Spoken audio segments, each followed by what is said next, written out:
Assalamu alaikum dear students. I am Anjum Shafiq, your biology teacher for grade 10, and today I am going to discuss secretion of the thyroid and parathyroid hormones. So चलते हैं board की तरफ.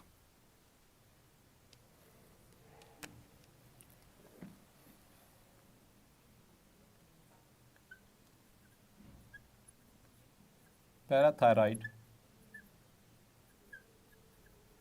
glands.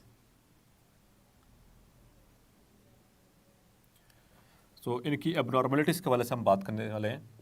एक इसकी under secretion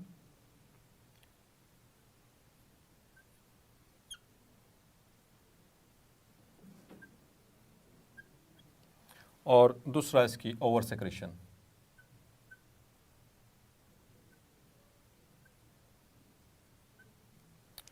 yes my dear students. So under secretion का mean कि जब normal level से कम सेक्रेट हो रहा होगा द पैराथायराइड हार्मोन, और ओवर सेक्रेशन का मतलब कि जब ये नॉर्मल लेवल से ज़्यादा सेक्रेट होगा तो तब क्या होगा इससे. सो दोनों ही कंडीशंस डेंजरस हैं. आइए उसको कंपैरिजन के ज़रिए समझने की कोशिश करते हैं. So the hormone is parathormone. और डियर स्टूडेंट्स, ये पैराथायराइड ग्लैंड है कहाँ पर? It lies on the posterior side of the thyroid gland. और इनकी तादाद कितनी है? Their number is 4 and they are small button like glands present on the posterior and lateral side of the thyroid gland. So dear students, parathormone की normal function तो हमने पढ़ ली, that it increases the level of calcium ions in blood. तो ये तो हमने इसके हवाले से डिटेल्ड बात कर ली. और डियर स्टूडेंट्स, यहाँ पर एमसीक्यू भी याद रखना है कि पैराथॉर्मोन का एंटागोनिस्ट कौन है या इसके एक्शन को कॉम्प्लीमेंट कौन करता है. यस डियर स्टूडेंट्स, थायरॉक्सिन और कैल्सिटोनिन और एपिनेफ्रिन और norepinephrine. So the correct answer is, आपने गेस कर लिया होगा, that is it's antagonist is the calcitonin. वो इसके अपोजिट एक्शन परफॉर्म कर रहा होता है. वो डिक्रीज करता है कैल्शियम आयंस के लेवल को ब्लड के अंदर, ये इंक्रीज कर रहा होता है. तो that was it's normal functioning. अब आते हैं इसकी एबनॉर्मल सेक्रेशन की तरफ. So it's under secretion.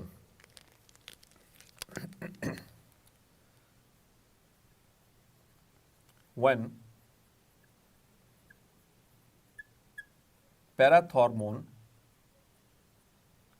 is secreted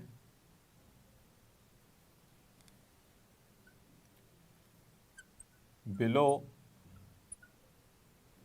normal levels, यानी नॉर्मल लेवल्स में सेक्रेट नहीं हो रहा, तो इसे हम कहते हैं अंडर सेक्रेशन. जबकि when parathormone is secreted above normal levels in blood, so it is called its over secretion. So dear students, under secretion, तो इसका काम क्या था कि जब ब्लड के अंदर कैल्शियम का लेवल कम होगा तो उसको बढ़ा देना, इंक्रीज कर देना. तो अगर ब्लड के अंदर कैल्शियम का लेवल कम है और ये सिक्रीट नहीं हो रहा या कम सिक्रीट हो रहा है या इसकी डेफिशिएंसी हो रही है, वो सही अप्रोप्रिएट नॉर्मल अमाउंट में नहीं सिक्रीट हो रहा, तो क्या होगा कि कैल्शियम का जो लेवल है वो मज़ीद नीचे गिर जाएगा. Yes my dear students, so it leads to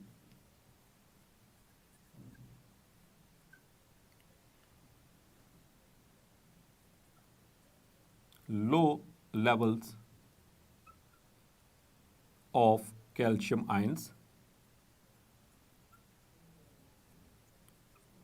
in the blood.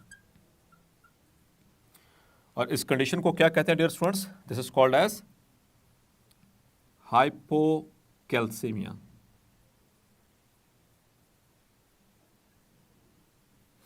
और आपको याद होगा हाइपो का मतलब below, calci is for calcium and emia means blood.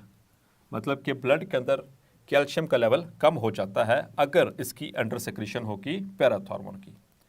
So dear students, इससे क्या होगा? इससे पहले थोड़ा सा आपको बताना चलूँ कि कैल्शियम की इंपॉर्टेंस क्या है, तभी जाकर आपको अंदाज़ा होगा कि अगर कैल्शियम लेवल कम हो गया तो उससे क्या क्या नुकसान हो सकते हैं। So dear students, calcium ions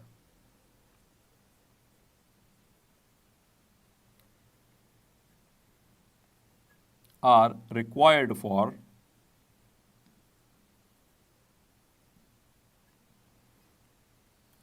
हमारी बॉडी में कहाँ कहाँ चाहिए इसको, अभी आपको आइडिया हो जाएगा कि ये इतना अहम जो है वो ये आयन है हमारी बॉडी का कि इसकी डेफिशिएंसी हो जाए तो ये तो हमारी बॉडी बर्दाश्त कर ही नहीं सकती। So it is required for contraction of muscles. हमारी बॉडी में जितने भी मसल्स हैं उनको कॉन्ट्रैक्ट करवाने के लिए चाहिए कैल्शियम आयंस। और मसल्स चाहे स्केलेटल हो, चाहे वो स्मूथ हो या वो कार्डिक हो, किसी भी तरह का मसल है तो उसको कॉन्ट्रैक्शन करने के लिए उसको कैल्शियम आयन चाहिए। इसी तरह से it is also required for nerve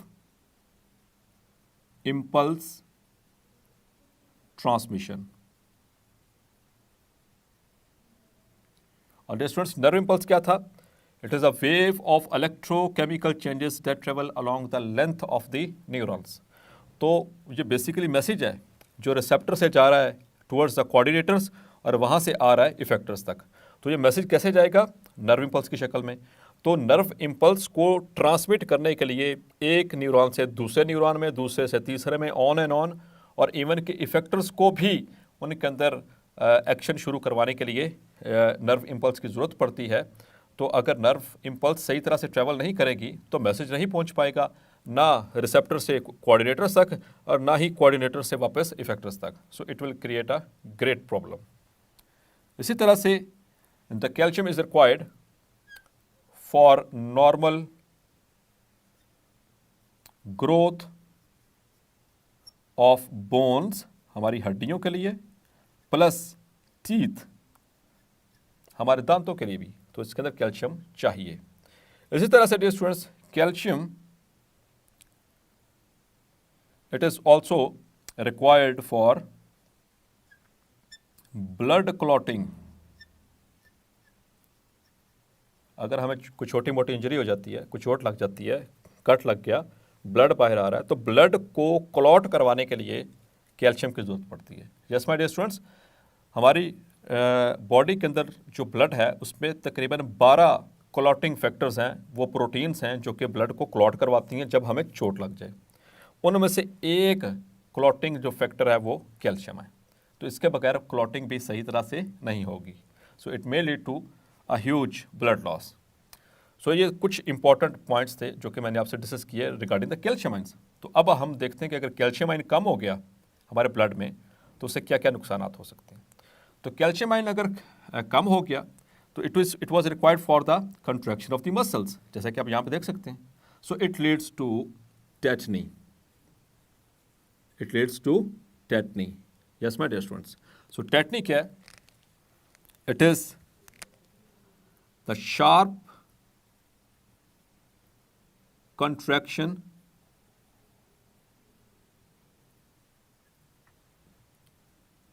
of muscles.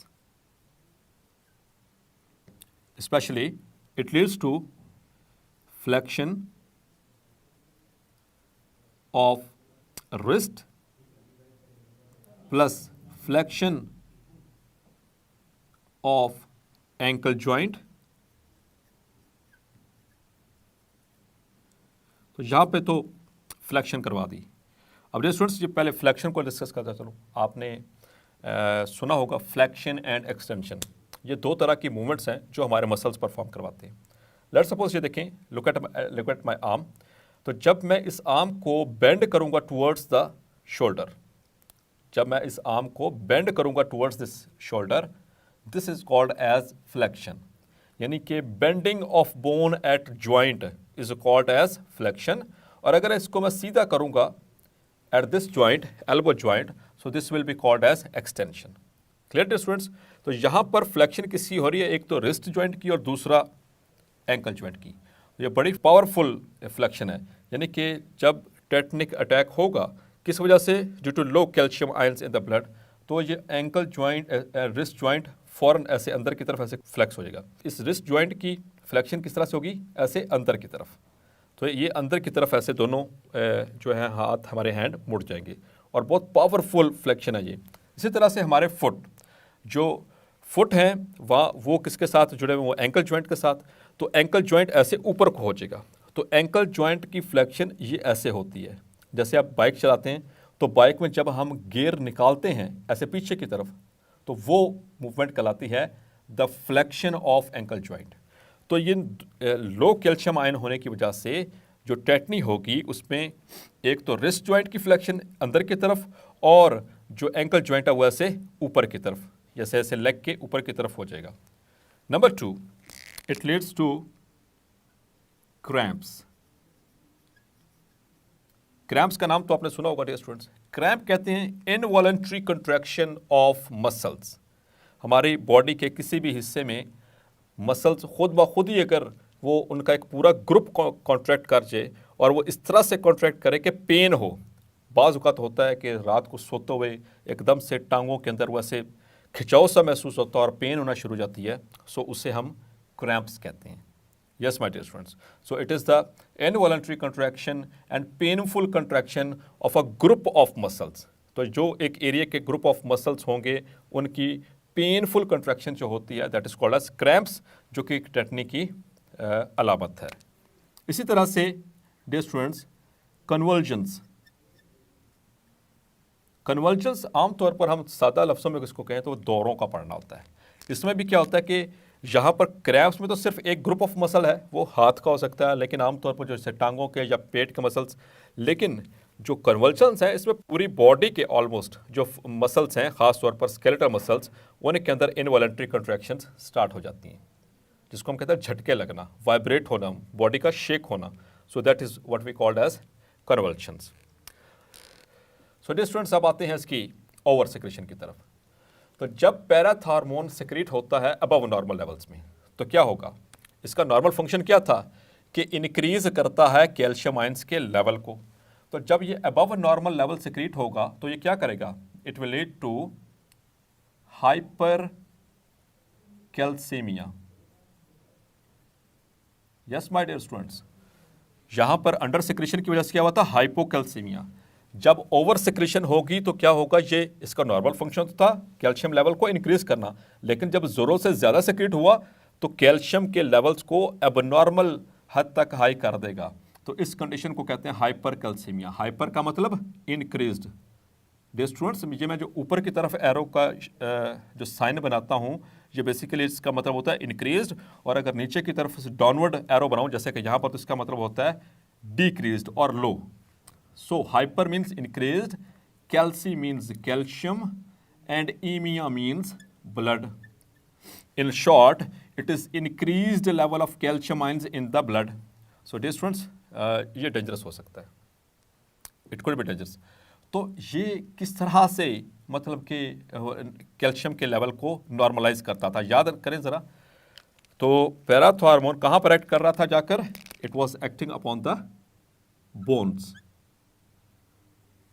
ये हड्डियों में से कैल्शियम को निकलवाकर, क्योंकि हड्डियों के अंदर कैल्शियम स्टोर होती है, ये इसकी ओवर सेक्रेशन होगी तो ये हड्डियों से कैल्शियम को निकलवाएगा और उसको ऐड करता चला जाएगा इनटू द ब्लड।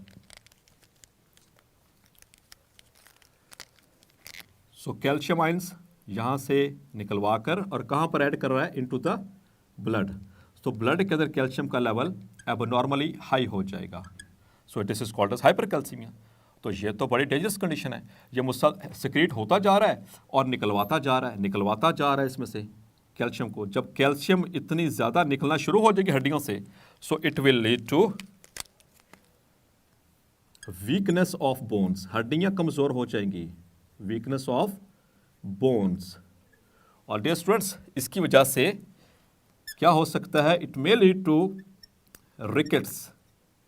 आपने पढ़ा था प्रीवियस ग्रेड में कि जब हड्डियां कमज़ोर हो जाती हैं कैल्शियम आयंस की कमी की वजह से, तो जो वेट बेयरिंग बोन्स हैं जिनके ऊपर वज़न पड़ता है, जैसे कि थाई बोन, जैसे कि लेग बोन्स, तो ये टेढ़ी होना शुरू हो जाती हैं, दे बिकम बाउड। तो ये बोन कैसे हो जाएगी, इस तरह से टेढ़ी हो जाएगी। यस माय डियर स्टूडेंट्स, इस तरह से बाउड होना शुरू हो जाएगी क्योंकि ये वेट बेयरिंग बोन है। सो बाउ का क्या मतलब होता है, बाउड लेग बोन, कमान की तरह। आपने सुना हुआ ना, एरो एंड बो, तीर और कमान। तो जैसे कमान टेढ़ी हो जाती है, तो जो वेट बेयरिंग बोन्स होंगी वो भी टेढ़ी होना शुरू हो जाएंगी। क्यों? क्योंकि पैराथॉर्मोन एक्सेस में सेक्रेट हो रहा है, वो हड्डियों में से कैल्शियम को बिला वजह निकलवाई जा रहा है, हड्डियां कमज़ोर पड़ गई। तो ऐसा बच्चा या एडल्ट जब वो चलेगा, भागेगा, दौड़ेगा, तो हड्डियों के ऊपर जब वज़न पड़ेगा तो वो टेढ़ी होना शुरू हो जाएंगी। और they are also more prone towards the fractures. तो ऐसी हड्डियों में फ्रैक्चर होने का खतरा भी बढ़ जाएगा, हल्की सी चोट की वजह से भी हड्डी टूट सकती है। यस माय डियर स्टूडेंट्स, और इसकी वजह से एक और प्रॉब्लम आ सकता है। एक तो ये हो गया कि हड्डियों का कमज़ोर हो जाना, it may leads to rickets. लेकिन डियर स्टूडेंट्स, कैल्शियम अगर ब्लड में मुसलसल हाई रही तो क्या होगा, it may lead to stone formation. क्योंकि कैल्शियम का लेवल जब हाई रहेगा तो ये ब्लड के अंदर मौजूद दूसरे केमिकल्स के साथ मिलकर सॉल्ट्स बनाना शुरू कर देगा। और चूंकि फिल्ट्रेशन कहाँ से होनी है डियर स्टूडेंट्स, आप पढ़ चुके हैं, एक्सक्रीशन कहाँ से होनी है, तो वो होनी है नेफ्रॉन से, किडनी से। तो किडनी के अंदर जब ये हाई लेवल्स में फिल्टर होना शुरू हो जाएगा तो बाकी दूसरे केमिकल कंपाउंड्स यानी नेगेटिव आयंस के साथ मिलकर, वो जैसे फॉस्फेट के साथ मिलेगा, कैल्शियम फॉस्फेट बना दिया, ऑक्सलेट्स के साथ मिल जाएगा, कैल्शियम ऑक्सलेट बना दिया। इस तरह से कैल्शियम जो है वो दूसरे किसी और कंपाउंड के साथ भी मिल सकता है, तो उसके साथ मिलकर ये स्टोनी फॉर्मेशन बना सकता है। So it may lead to stone formation in the kidneys. So that is very dangerous condition. Yes dear students, तो आपको क्लियर हुआ कि किस तरह से पैराथायराइड ग्लैंड जो है वो अंडर सिक्रीट होगा तो क्या नुकसान हो सकता है और ओवर सिक्रीट होगा तो क्या नुकसान होता है। तो अल्लाह का शुक्र है कि अल्लाह ताला ने हमें नॉर्मल मैकेनिज्म से नवाजा। जैसे ही हमारी बॉडी के अंदर कैल्शियम का लेवल कम होता है तो पैराथॉर्मोन सिक्रीट होता है और उसके लेवल को नॉर्मल कहा जाता है। जैसे ही हमारे ब्लड के अंदर कैल्शियम का लेवल हाई होना शुरू हो जाता है तो क्या होगा, then the calcitonin is released, और कैल्सिटोनिन क्या करता है, उसको कम करना शुरू कर देता है ताकि वो नॉर्मलाइज हो सके। डियर स्टूडेंट्स, याद रखिएगा, हमारी बॉडी किसी भी तरह से कैल्शियम आयन के लेवल्स के ऊपर कॉम्प्रोमाइज़ नहीं कर सकती, क्योंकि ये इतने इंपॉर्टेंट आपको फंक्शन बताए हैं हार्ट के लिए, स्मूथ मसल के लिए, स्केलेटल मसल्स के लिए, नर्व इम्पल्स ट्रांसमिशन के लिए, for the normal growth of bones and teeth and for blood clotting. इतने अहम 3 फंक्शन जो है कैल्शियम से परफॉर्म हो रहे हैं, तो ये मुश्किल हो जाएगा। तो बॉडी ये रिस्क नहीं लेगी, वो क्या करेगी, हड्डियों में से निकलवाना शुरू कर देगी। सो डियर स्टूडेंट्स, आपने देखा कि अगर पैराथॉर्मोन की डेफिशिएंसी हो जाए तो तब भी कितना बड़ा प्रॉब्लम हो सकता है, और अगर इसकी ओवर सिक्रेशन हो जाए तो उससे भी ज़्यादा ख़तरनाक हालात पैदा हो सकते हैं। सो इसलिए अल्लाह ताला ने इतना बैलेंस्ड वे में ये सारा निज़ाम बनाया कि कैल्सिटोनिन को रोल को इसमें इम्प्लीमेंट कर दिया, और वो एक दूसरे के रोल को कॉम्प्लीमेंट करके चल रहे होते हैं ताकि ऐसी नौबत ना आए। सो होपफुली आज का लेक्चर आपको समझ आ गया होगा। मिलते हैं नेक्स्ट लेक्चर में। अंटिल देन अपना ख्याल रखिएगा। अल्लाह हाफिज़।